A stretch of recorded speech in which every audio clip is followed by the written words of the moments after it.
stream key. Hold on.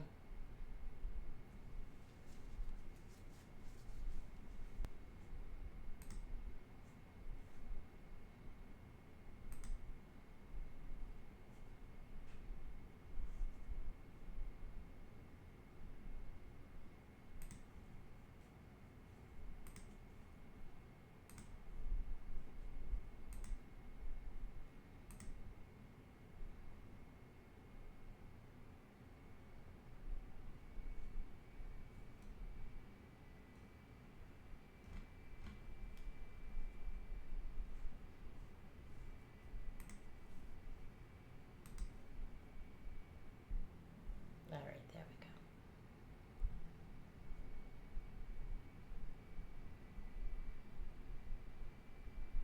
Hello, hello, hello, and welcome back to another episode of the Corona Spotlight 2020.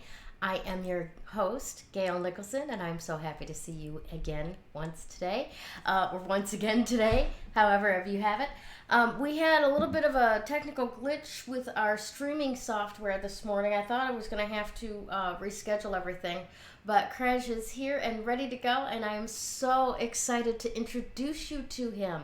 I met him just by happen chance on the internet this past couple of weeks before I moved everything from my old location to this one. And, you know, if nothing else, this man's accent to the rest of us Americans is very intriguing. He comes to us from the Caribbean, and he is a success and mindset coach that really kind of cuts through the nonsense into what's really important. So let me introduce you to him now. Craige Hardel, success and mindset coach with craigehardel.com. How are you today? Thank you for being here. It's an absolute pleasure to be on, and I'm doing quite well. And the weather is great, so I'm really looking to have a very good session here today. Fabulous, fabulous. So you're down in St. Lucia, huh? Um, Yes, I am. and I've been talking to people all over the country. So, like Australia, they're in autumn and starting to light fires in the fireplace. You are in the summer months like we are. What's the temperature like down there? Right now, it's pretty normal, close to 30 degrees, a little lower, and the weather is actually quite fine. Today, for example, it's quite sunny, and not a complaint. Sun isn't too hot. I guess many people at the beach, despite the pandemic, which we'll talk about. And I mean, on any other day, it'll be a fine day to go out and have fun. So, Right, right. And I do want to clarify that it's 30 Celsius. People are not yes. running around on the beach at 30 Fahrenheit for sure. At least not the ones that I'm familiar with. So let's begin a little bit by um, kind of just checking in with you. What overall have you Mhm. noticed is the most impactful thing that's hitting people with this coronavirus quarantine? I know that mental health is a big factor, but is that what you're seeing, and what aspect of that is being presented to you? Mhm. One of the main quandaries that personally I've noticed, and it's pretty observable actually, is the paroxysm of fear, of religious dis-ease among people globally, right? You have the news, and in the beginning of the episode, and it's kind of still ongoing, but in the beginning, you have all those casualties and hitting record numbers, and most people didn't know how to react. So, while most people, in terms of initial savings, in terms of just the initial well being, were okay, that really unease really began to boil up. And you find people segregated in those who watch the news and are just depressed by it, and those who just cancel and don't watch it at all, Mm-hmm. and it's interesting because things were unprecedented despite it really begin to slowly calm down. Various countries beginning to reopen, thankfully. But this paroxysm of just fear and heightened sense of panic, you know, a year ago, no one would have predicted that we would live in a time where almost the entire world will be at a standstill. Sports organizations, sports leagues, movies, Hollywood, right? Yeah. Everywhere at a standstill. That would blow everyone's minds. Yet it's the time that we're living in. So the shock of this, combined with just the innate fear that's enlivened with such gruesome sightings and even people around you. I spoke to someone recently who lost a neighbor who worked with them for 26 years and they lost their own parents. So the reason I'm saying this is that the fear doesn't always come from you and your family, but it could be those that you know as well. And generally, that has been the heightened sense that have been going around. But slowly, it's beginning to calm down as people begin to come to their senses, as we begin to approach the new normal.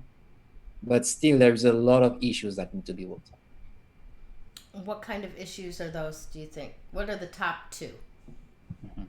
The top two, one of them is really trauma, and trauma with all the death that we see. I mean, we see death on the news, but never at this scale. Look at Brazil, for example. With, I mean, many countries, they begin to get a grip on it, but down there, the cases are going up like you've just started. And many kids, for example, seeing dead bodies on the street or seeing such stringent, desperate activity. So one of the things that you really have to address, even when this thing abates, is really helping a lot of the younger ones deal with trauma. And you have things like parents homeschooling children and all the conflicts and relationship conflict that festered already now being magnified, right? So these are two things that people who really, really need to address. I mean, in the US and other countries, the divorce rate is in most states over 60%, right? And my point is that such isolation typically magnifies such issues. And whether it's the family, whether it's the couple, whether it's the relationship, or just the individual, such tragedies really bring about so many inner issues and really force people to re-examine their lives. And even when we really come back to normal, these are things that people really need to get help with. We need to have some sort of counseling on a mass level. That's my opinion. Excellent. That's an excellent point. Now, what are some of the lessons that you have for anyone that is struggling with that and trying to Mhm. raise up out of that right now?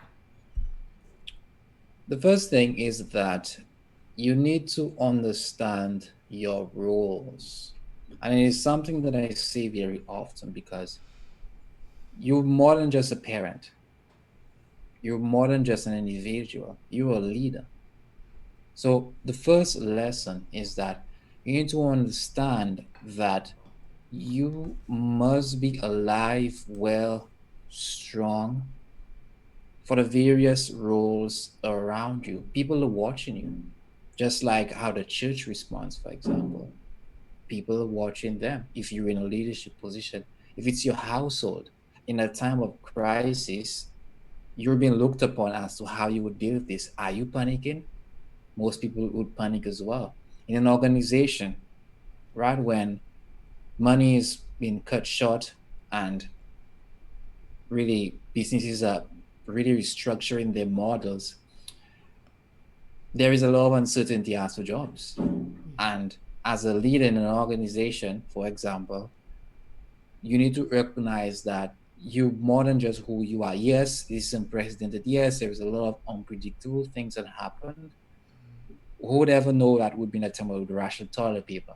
It wasn't the case, Right. but it certainly was the case a couple of weeks back. So in times like these, the first lesson is that you need to understand your role, understand that no matter who you are, parent, religious leader, sibling, church leader, right? business owner, that you need to really own your role and see yourself as a leader, not just personally, but how you influence everyone around you, your team, your family, and community at large. So that's the first lesson. The And second one, before you get uh-huh, into the second one, I would just like to add on to that that it is also so very important that we make sure that our own cups are full, so that we can give to others and to share with others, even if it's just within our home, with self care and taking care of those things that make us feel like we've got a foundation or some stability under us that helps us become, or rather be, that leader in uh, progressive, not that that's not the word I'm looking for, but a positive way, right? yes, And so please and go uh-huh, continue. and I was about to segue into something relating, and the second one is that you need to ensure that you take the necessary time for renewal, and you need to see the current crisis as not something that happens to you, right? As much as that may be obvious to some, but something that's happening for you, and begin to assess where you can grow, where you can become better, how you can become better, what your life direction is like. Okay, what changes do you have to make, right? Right, right. And whether the direction that you're moving is the one that will get you towards the big goals that you have. Sometimes it takes a moment of crisis to really have you re-examine your life. Mm-hmm. Okay, just like people who have turning moments within their lives when they've hit rock bottom. Yeah. Such a crisis is rock bottom, has been rock bottom for so many. Okay, and across industries, we could spend hours discussing this. So the second thing is to really see this particular time and re-examine your life direction and see it as something's happening for you, for your growth. It will make you better. There is a common saying that says, and we all know it, whatever doesn't kill you make you stronger. That's true. And it will make you stronger. And I know some people listening, watching may be going through discomfort and they may be unwell in many ways. However, you're still here, you're still surviving, right? And now you have a lot of lessons to teach. This has added to your layers as an individual. And to move forward properly, you need to view it that way and totally accept it. So these are just two other things that I would really impart on others to really take heed of. Awesome, awesome stuff. Now, why do you think that, corona quarantine aside, most Mhm. people are very unhappy with their lives? And what can they do to get out of that or shift that for themselves? That's a good question because we can look at it from so many angles. And like you said, the quarantine aside, most people, the first thing that I really love to point out is that most people are living asleep, meaning they haven't had an event or events that force them to introspect at the level that I don't want to say they should because that's subjective, Mm-hmm. but that we all need to. And contrast this with the fast paced technology, constant entertainment. Some cities never sleep, for example, and some people just caught up in the hustle and bustle of work, recreation. And I mean, a lot of that is good, but most people never take time to look within. So that, like I said, despite the crisis and it not all being good, but one of the things that people could do is to take some more time and reflect, right? And whether you're spiritual or not is not the point. It's actually not a spiritual response. The point is that you need to, it gives you the opportunity for alone time away from all the fast paced living, right? And now to really slow, reflected. Even if you had a slight deviation how you work, some people they didn't really stop working; they just work from home, and that's great. And really, that shift alone, along with everything, all the externalities, really puts things into perspective quickly. So the first thing I recommend people to do is one to actually slow down, Mm. right? And we have lives, we have responsibilities. That's obvious. not stating the obvious here. Moreover, you have you, and that's the only thing that you will have. And the big question is always, are you living the life that you really want to live right now? And yes, we may not be able to have everything that we want immediately, but are you on that path? There is a book entitled The Five Regrets of Dying, and you may know it. And one of the core regrets in there is that most people don't have the courage to live the life that they're really wanting to live when their profile surveyed on the deathbeds. And really, it's a common thing, even among people who are very resourceful financially, Mm-hmm. right? And it's good to have money. I'm not implying that it's not, but it's not the be on everything, Mm-hmm. right? And you need to make sure, more importantly, or just as importantly, that not only that you're moving towards a life of immense financial abundance, but you also fulfill in the things that you're doing, why you're doing, and really just a general direction and the way that you just live your life. Because it doesn't make much sense to have a lot financially, but on the inside you're empty. Suicide rates are up. Mm-hmm. They have been high for a while. Drug addiction, drug use. And while these may not always be mutually exclusive, my point is that having more all the time doesn't always mean that you're happier. Right, right, And what makes us all happy and fulfilled is different. You're different from I am, right? right, And right. so is everyone watching and listening to this. So we really have to find and keep in tune for what that is for us and make sure that we live our lives in according to this. That makes sense. Makes a lot of sense. So, what can people start with today? Like, are there real quick things that they can do that they can start changing that, like right Mhm, this minute? mhm. I have to. And as simple as they may sound, most people may not do them. You know, it sounds funny. Most people, for example, want answers, but a lot of times they don't take action on them. And sometimes they're just hard to do, and sometimes it's just uncomfortable for all of us, actually. And one of them is that take some time out and actually two things. One, take a break from technology. See what it's like to be off the internet for one day. That may sound simple, but I promise you, most people cannot do it. I've noticed for myself in the past that it's almost become an unconscious, oh, I have nothing else occupying my mind. Here's my phone. Grab my phone, take a look, you know? And I've just checked it 30 seconds before. There's nothing new there, right? But yeah, for some of us, myself included, it's become kind of a knee jerk pacifier that we just grab. So yeah, it's not as easy. It's not as easy as you might think to go without it. But I have I have to say I've gone like camping where I've got no signal, and after 2 days of not being with that technology, with that vibration and frequency in my face all the time, it shifts things entirely, doesn't it? Yeah, yeah. And while some of us may have jobs, some of us may have things that directly involve our devices.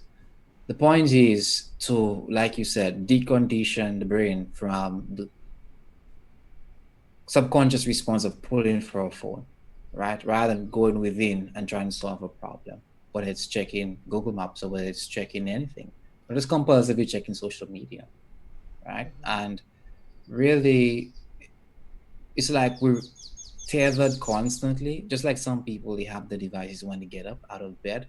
It's there, it's ringing, Mm-hmm. right? And I'm not talking about people who use it for an alarm, but the first thing after 2 or 3 days when you do this, your brain will slowly begin to reset, and slowly you begin to see your surroundings a little clearer. And you wonder why haven't you been seeing this all along?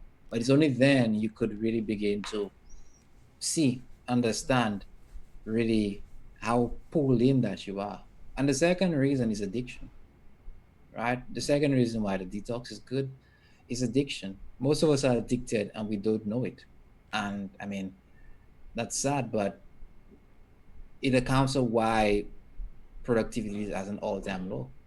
You know, productivity is at an all time low, you know, and while with technology, with our devices, and with better app softwares being around, Mm-hmm. performance isn't up. And yes, some of it is due to automation and increased demands.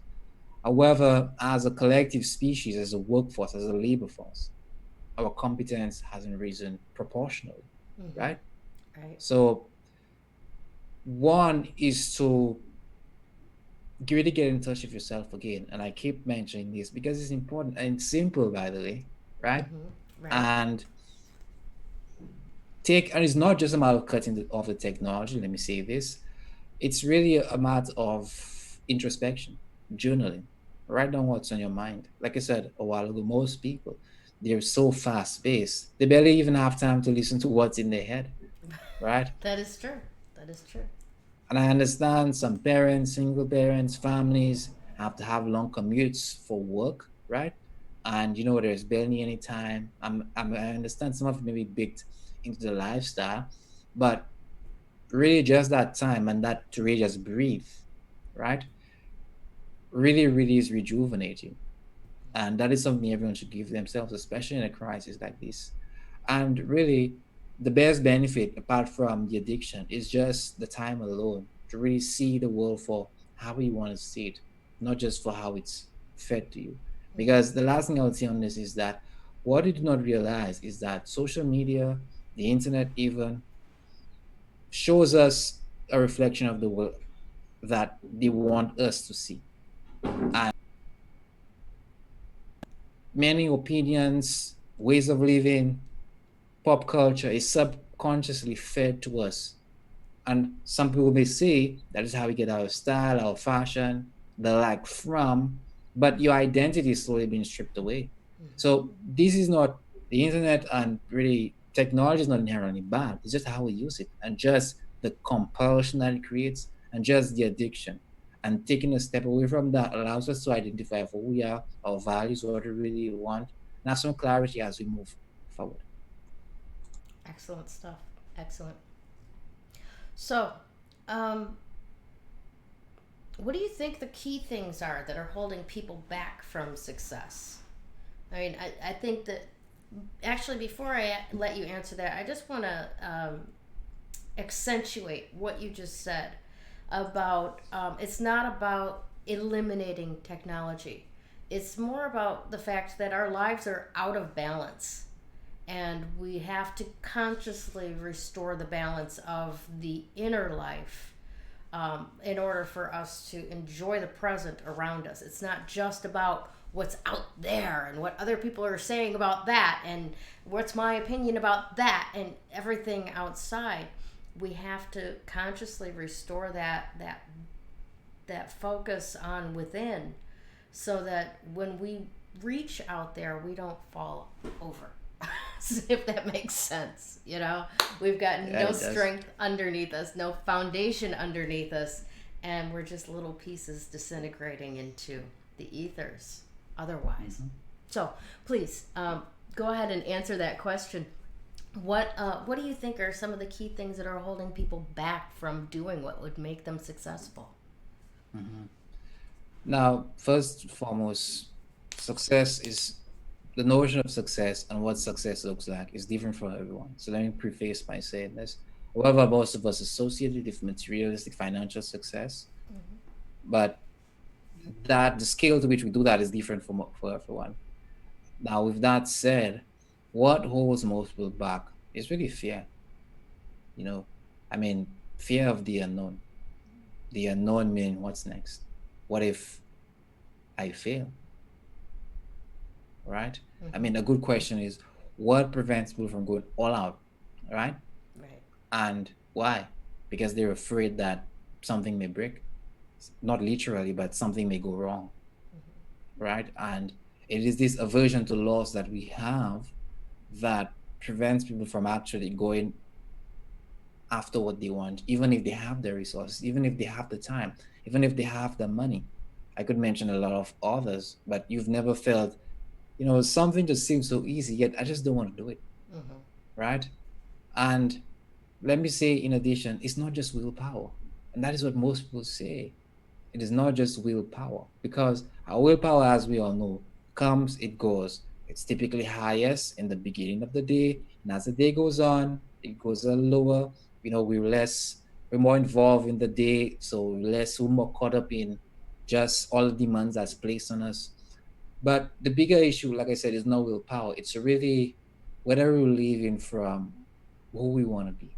Mm-hmm. And we were so focused in the past, why we cannot do something, why we cannot have something, why we cannot be a particular person, that we sabotage ourselves as to, and we refuse to ask the questions as to what it will take to get us there. What it will take for me to make this extra money?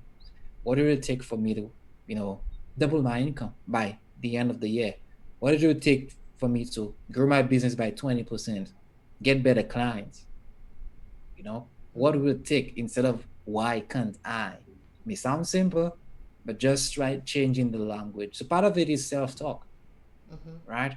It's the fear, and that fear is created, accentuated by the continuous negative self-talk that we have, that we've been conditioned to by ourselves, by our environment.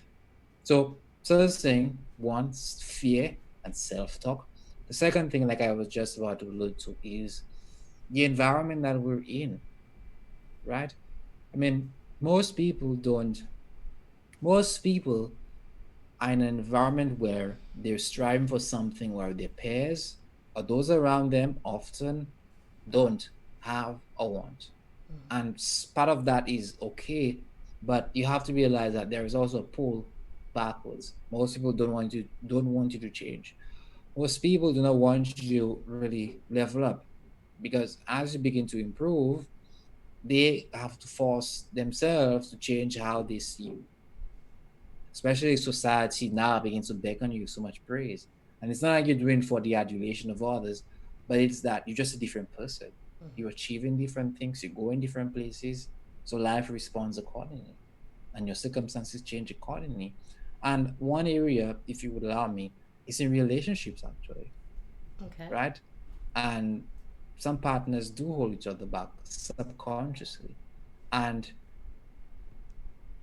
it is something that we should be aware of. And as partners, right, you and your partner should really try to make sure that you allowing each other to grow. But outside of relationships, across the board, the environment physically, the people who are around you, the people that you spend the majority of your time with, friends, families, comrades, work colleagues, and also your digital consumption.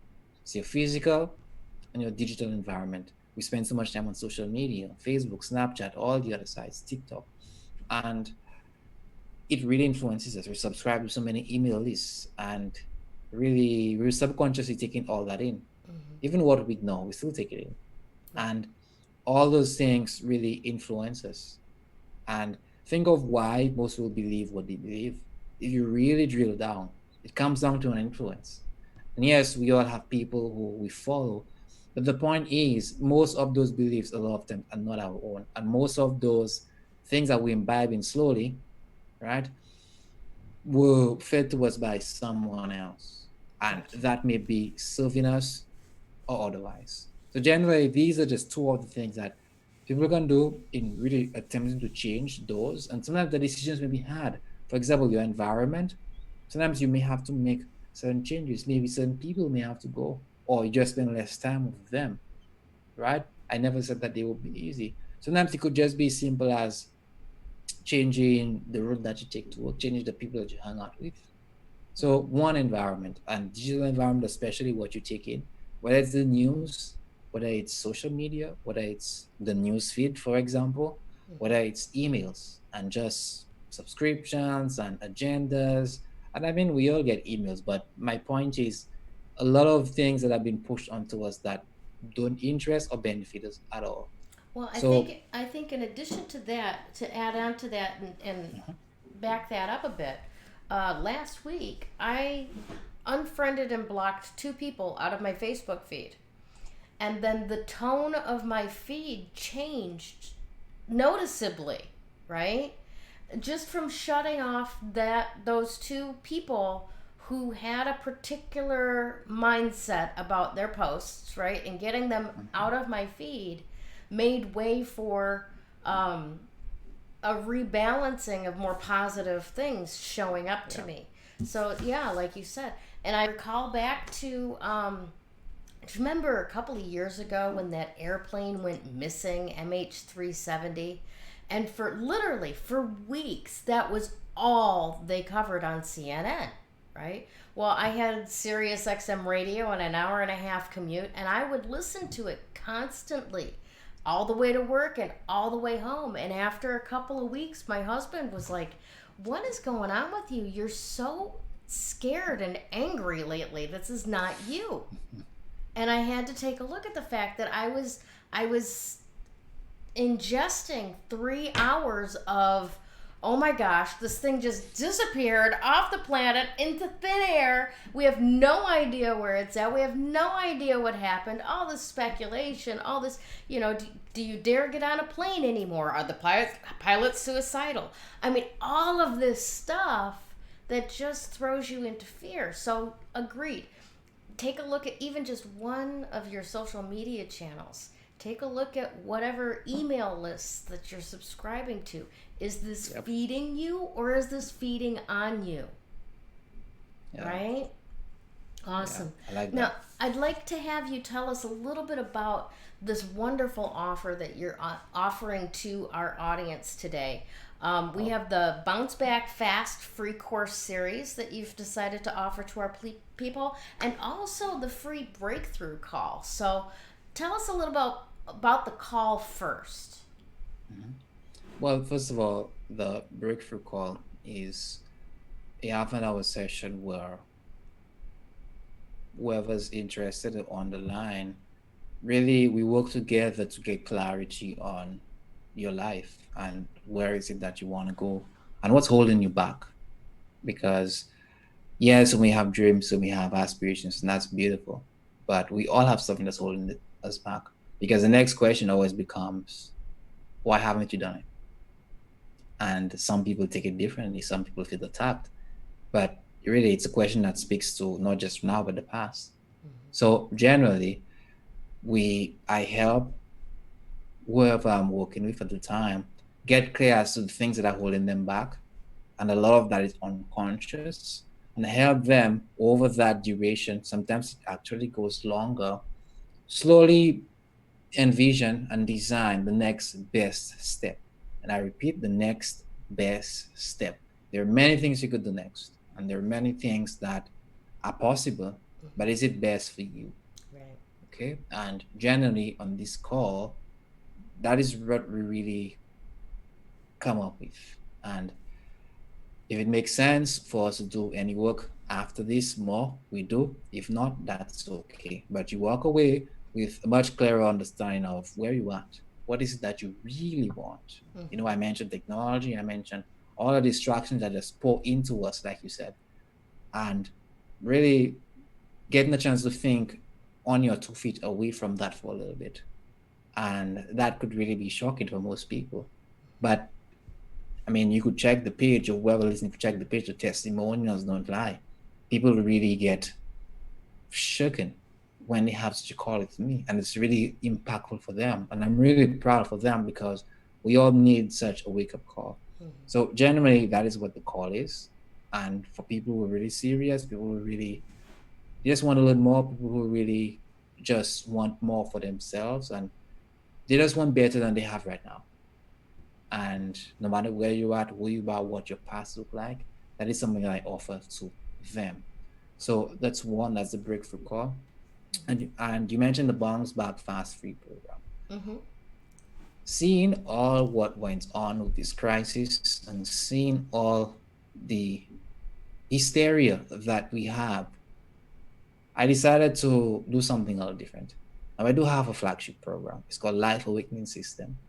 However, I wanted to give some people some things up front. Now, people could still check that out, but the Bounce Back Fast program was a program that helps an individual where they are right now, of all the uncertainty, all the trouble. People may be going through lots of destabilization right now financially. You know, the welfare numbers are going up, the jobless numbers are going up in the US, for example, and that's a reality for most people. And in terms of productivity, in terms of emotional wellness, this mini series helps people come out of that. And it is one thing that I give in there. to really help people get stability again. So essentially, that's what it is, and it's free right now. And really, it's really to help people who want to move forward. And we all need some help in some form. And it's really something that I really took it upon myself to do for others. So that's what it is in a nutshell. Beautiful, beautiful. For those of you still watching, that the Bounce Back Fast free course series can be received through Craige Hardel. There is an E on the end of what Americans normally look at as Craig. So it's craigehardel.com /bounce back fast. And I highly encourage that you go there, take a look around the whole site, but definitely take advantage of this free course because it was specifically designed for dealing with the stresses that are involved with the quarantine. And that's what we're about here with the Corona Spotlight, is exposing you to people who have tools and resources to help you through this chaotic and confusing time. Craige, thank you so much for being one of those people that are helping people through this chaotic and confusing time. I really appreciate your time today. You're most welcome. And let me just add, for those of you who have difficulty with the URL, I've actually made it easier. And to get this course, the call, and also I have another question resource. I have an even shorter URL, so it's craigehardel.com. You might have it in the show notes or links afterwards. /Corona Summit. Yes. So again, to be Craige Hardel /Corona Summit. And on there, you simply see all of the items listed. You enter your email, and they all will be mailed to you. So that's just an easier way to, instead of having to remember the URLs. Beautiful. So, and we'll make sure that those are in the comments as well to make it very simple for our audience. Do you have final thoughts for our audience today, Craige? Yes, I do. And the hour seems like it went by pretty quickly. But one thing I always say, and I want to say to this audience, is that two things. One, don't just listen to the session and move on and do nothing. Do one thing. Of course, this is life, you can come back. But even if you don't, do one thing. And second, the resources are free. Please make use of them. And many people love to wait by the wayside, hesitate, not even bet on themselves. And I'm asking you to bet on you. Do one thing. Even if people told you that you couldn't do, even if you had a tumultuous past, we all do. Even people who seem to have it all together. The message here is that you're enough. And no matter what the past look like, you can have more. You can have what you want. And I want to empower you in one way or the other to actually move forward and begin. So again, it's been a pleasure to be here. I'm really thankful for the opportunity to serve, to help, whatever way that I can. I look forward to speaking and perhaps working with anyone who really is that interested. But no matter what, please do something. Awesome. Thank you again, Craige. You have a wonderful day. Most welcome. Thank you, Facebook. Take care, and we'll see you again real soon. Bye. Bye. When you actual energy work makes that recovery progress so much faster. That recovery is possible. You do not have to live as a victim until your last days. You have unbelievable strength, and I know that because you're still here. Do you want to create something completely unrecognizable with your life? I can show you how.